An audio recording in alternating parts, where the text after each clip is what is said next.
Hey class. All right. Welcome to week 4. I just want to take a moment to say that I am so proud of all of you. And I'm not just saying that, as I'm very aware that learning these concepts is challenging and hard. We are training our brain to think differently.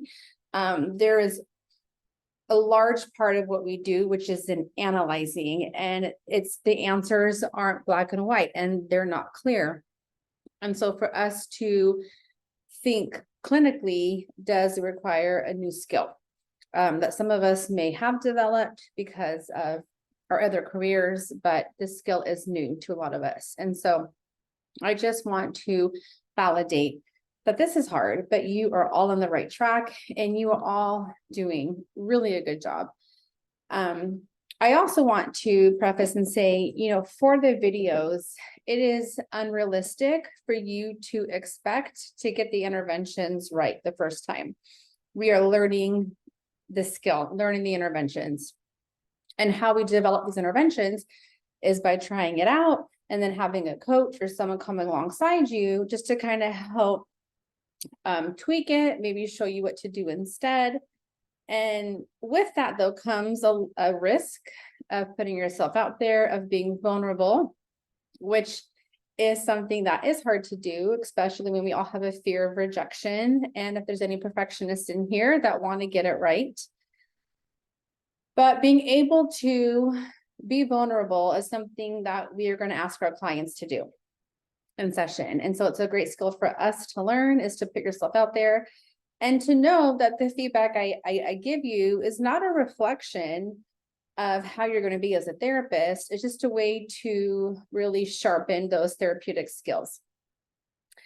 And don't be concerned about getting an A or getting a 4.0, because I promise you this, promise your client, when you're in the session with your client, they're not going to be concerned about the grade you got in your theories class. They're not going to be concerned about your GPA. They just want to know if you have the skills needed to help them.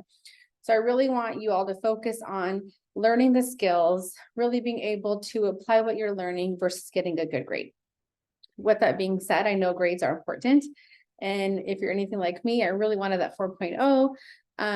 But with that comes a lot of anxiety, I think, too. And so if you get a grade that you're not happy with, just reach out to me and then we can work something out. But I just want to acknowledge the work that you're doing. Also, this week, we're going to be focused on systemic theory this week and next week. So this theory, we're learning about systemic theory, and then next week we're applying it. And the following 2 weeks is cognitive behavioral therapy. I do, though, want to talk about the assignment and just make some tweaks for next week's vignette. Share my screen. Okay. All right. For this week, for person-centered, what a lot of you did was combine the vignette with the case conceptualization instructions. So what happened is I gave LPU like all my material, and I think in them trying to make sense of it, they added the instructions and the rubrics on a separate page, but in actuality, it's supposed to be one assignment. And so the worksheet is something that you fill out, and the case conceptualization form is instructions on how to do the worksheet, but that's fine. It's as long as you guys get the concepts, I'm fine with how you turned it in. But for this next assignment, I don't want you just to copy and paste Helen's vignette into the history and into the symptoms. I want to see how you are conceptualizing Helen through the theoretical approach. So for this next assignment, when we talk about history and the summary of presenting problems, don't just take the words from the vignette and copy and paste it into your paper. I want to see you dissect Helen through systemic language. And that's going to be the basis of your paper. So here's some examples of how to do that. looking at person-centered, just to recap, here are some of the goals. The goals of a person-centered theorist wants to help their clients to achieve congruence, being able to say what they feel, live an authentic lifestyle, a sense of agency, which means that they have the ability to make choices for themselves, express a full range of feelings, identify their feelings, be aware of where they're at in the here and the now, to be able to trust themselves, etc. And the causes of pathology, I'm just giving you a couple. As you know from the lectures and the reading, there's a bunch more. But some of the causes of pathology, or there is a disturbance in their boundaries, looking at the Maslow's hierarchy of needs, some needs are not being met, such as security, belonging, safety, community, and that causes pathology. Looking at incongruence, not being able to have self-agency, etc.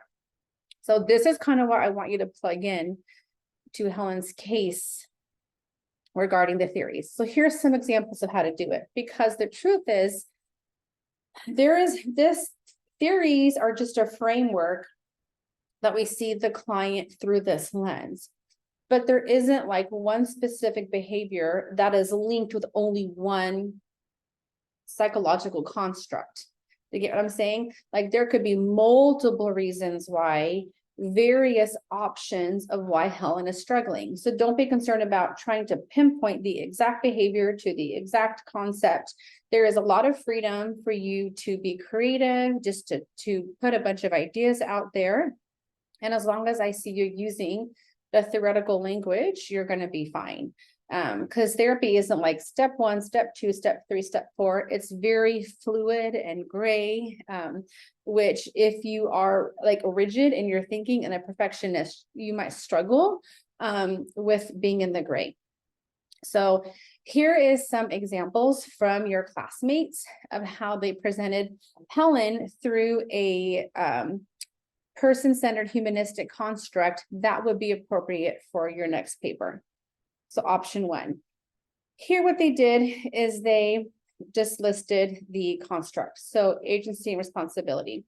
Actually, before that, which I did not paste into this paper, they actually gave a paragraph listing the constructs and they cited it. That's the other thing too. I want to make note that you are citing everything. You may think, Dr. Plant, all I'm citing is Dr. Gayhart. I know you're citing Dr. Gayhart. You know you're citing Dr. Gayhart, but I want us to get used to this level of academic writing. And anytime you introduce a concept that is not your own, you have to put the reference in citations. And I remember for my dissertation, there were some paragraphs that had 6 or 7 citations. I would rather you oversight than plagiarize. So just as a habit, if it's not your own concept, it needs to be cited.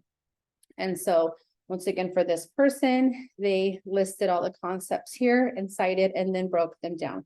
So here's an example of how one student did it.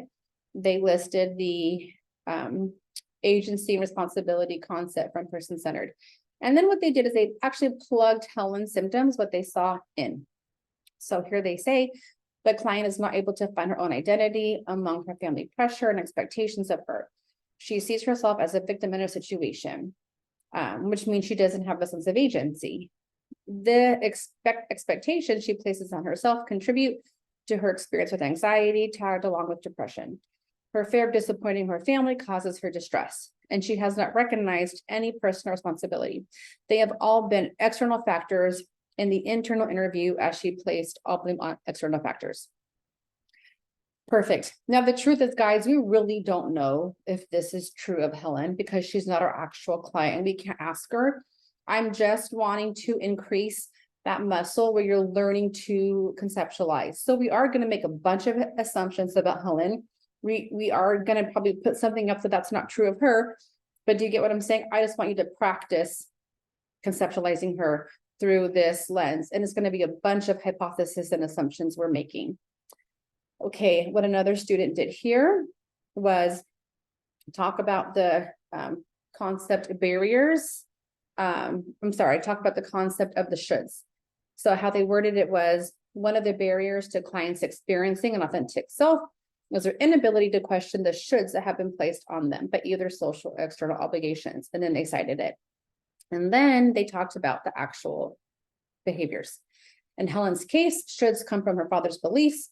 There is an emphasis on her taking care of her family financially. Her father insinuates that without a degree, that the client will remain a zero. Sister calls her irresponsible for her studies. Being Latino family, low income, parents rely on the firstborn to help them financially. Here actually is where I would want more of a reference to cite, because you may have an opinion about the how being in a Latino family in that culture contributes to her pathology. But if it's not in Gayheart, I want you to find where it is in writing, in literature. The yellow highlight is the construct from humanistic person-centered, and the blue is how it relates to Helen's symptoms. I just color coded it to make it easier, but in your paper, don't color coordinate it. Make it all black. Okay, here's another example of what some of your fellow colleagues did. They talked about Maslow's hierarchy of needs and how she might be missing safety and security, and cited it, and then actually give specifics of how specifically, comes from a low-income family, unable to attend classes, suffers from too much pressure, and because of that, she may be causing depression, anxiety. Great. Here's option 2. A person did not list the concepts on the top. They actually just wrote in paragraph form. So from a person-centered perspective, Helen cannot reach self-actualization because per Maslow's hierarchy of needs, Helen psychosociological needs are unmet. This is seen in Helen not getting enough sleep and her health issues such as permanent headaches, stomach aches, fatigue, loss of energy, drowsiness, which may be contributing to her pathology. Great. Here we go. Let's go down here to 7 stages of process. So according to Rogers, 7 stage of change process, it appears or seems Helen is living in authenticity, oh my gosh, guys, I can't read today. And an inauthentic lifestyle, or is living in authenticity behind personal constructs. Because of what her family has told her she needs to do or become. Also in the 7 stages of change process, it appears Helen cannot recognize her responsibility for the situation as she focuses on her family and the pressure they put on her. So do you see how they're weaving in Helen's symptoms and behaviors into the framework of a person-centered theory? Going down here. Okay, another example of what to do is, let's say you don't have enough information to really justify this concept. It is very appropriate for you to say, let's research more, let's ask more questions, let's assess more. And this is how this colleague did it, which would be appropriate to do. Concerning recognition and expression of feelings, Helen has difficulty recognizing her feelings. It is unclear if Helen can experience a full range of feelings as they happen. This is something that would need to be addressed or assessed and looked into further. Great. Concerning personal constructs and facades, Helen's identity seems rigid, defined, and seem likely like fact. Great. Another example of somebody assessing more about Helen seems to focus on external shoulds.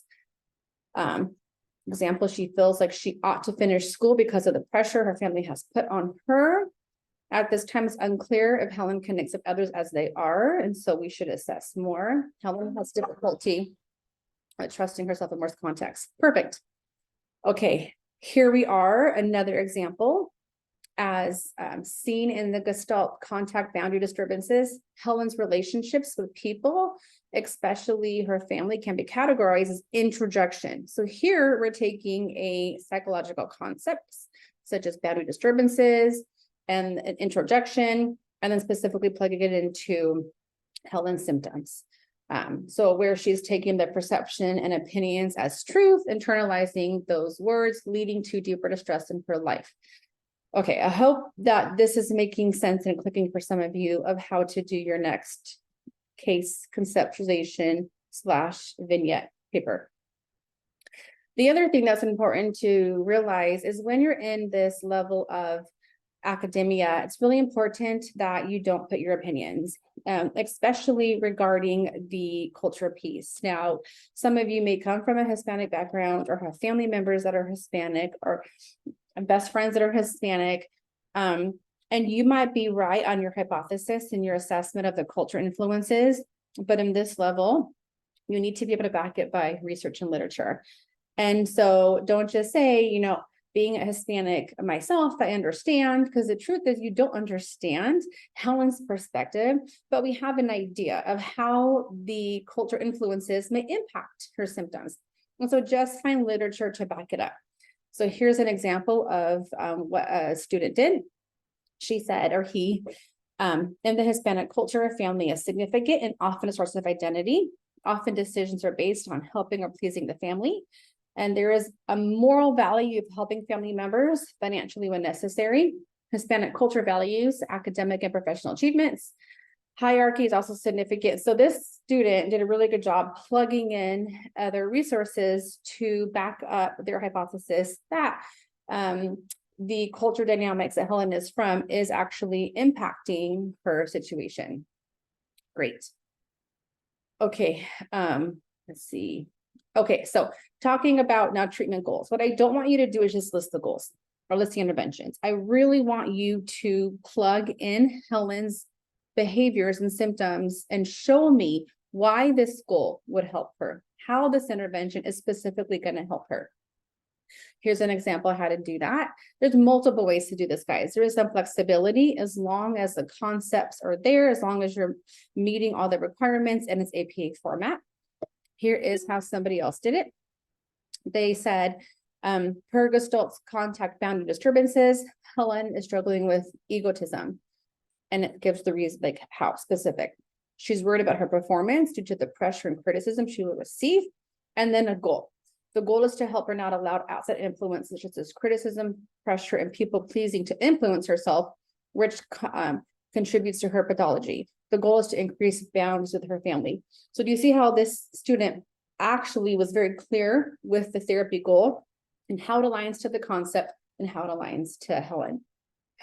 Does this make sense? It makes sense in my head. And so I'm hoping as I say it makes sense.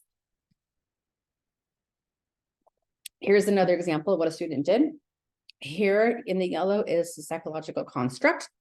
Here the blue is how it applies to Helen. Here the pink is the goal. And then the orange is the intervention. This is very appropriate for you to do this format if you choose to. So here how this looks. Per the 7 stages of Rogers' change process, Helen's experiencing and communication of self is stage 1, communication about externals. And then it goes into specifics. Helen is a perfectionist and is concerned about criticism for others. Helen needs external reinforcement to help her better about herself. Then they go into the goal. The goal is for her to be able to increase awareness of self, increase desire to be her real self, and see herself in the process. Then they attach the intervention. The intervention is to empathically reflect unacknowledged feelings that are hard for her to express. So remember, a therapist, a Gestalt humanistic person-centered therapist is all about raising awareness, increasing awareness in the moment. And so that's what this student said. So to reflect her feelings, to address the family roles and rules to express emotion. Assist Helen in experiencing emotions in the current moment using immediacy in session. Perfect. So this is an actual intervention taken from the textbook that applies in the situation. Okay. Or you can do it this way. You can just list 3 goals. So don't just put unconditional positive regard or increased congruence. I want to see a little bit more meat in that and how it pertains to Helen. So here's an example. The goal is to initially decrease the need to fulfill others' expectation by helping Helen identify and own the feelings underneath the phobias through journaling on a daily basis, accepting honest and negative positive feedback toward family and school, citing it. Perfect. Another one here is the goal is for her to be able to increase awareness of herself, increase desire to be her real self, and see herself as a process. So instead of saying increase awareness, we're elaborating on it. Here is the goal is to help Helen express emotions and to create healthy boundaries with her family. Perfect.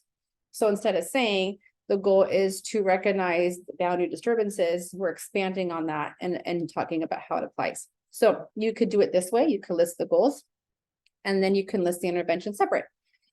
So don't just put an intervention is unconditional positive regard, actually write out how unconditional positive regard or empathic listening is going to impact Helen. Here's an example. Intervention is to provide Helen with a safe space to assist her in experiencing emotions in the current moment using immediacy in session so she has the ability to express a full range of emotions. Or ask process questions that will help Helen reflect on her thoughts and emotions about external expectations and her involvement in the university/school work. Okay, so mind you, these are just examples. There's a bunch of other interventions you could do. There's a bunch of other treatment goals you can do. So don't get try not to get fixated on these, but just as an example to help you expand your vocabulary. You could also write your interventions in a paragraph form. So this student, what they did is they listed, and actually there needs to be a citation here. But this person listed all the interventions and then they broke them down specifically. So you talked about how the unconditional positive regard, how reflecting feeling is going to help Helen. That's appropriate too. Okay, the student here, once again, was able to bring in sources to help back up their hypothesis about the cultural expectations and how that influenced her pathology. And then here's another student that broke down the therapy goals. Okay, I really hope this helps you all understand the assignment for next week. If you all want another a live Zoom session, let me know. My goal is really to help you on this journey to be the best therapist you can be. So we're doing this together, but reach out if you have any questions and have a great week.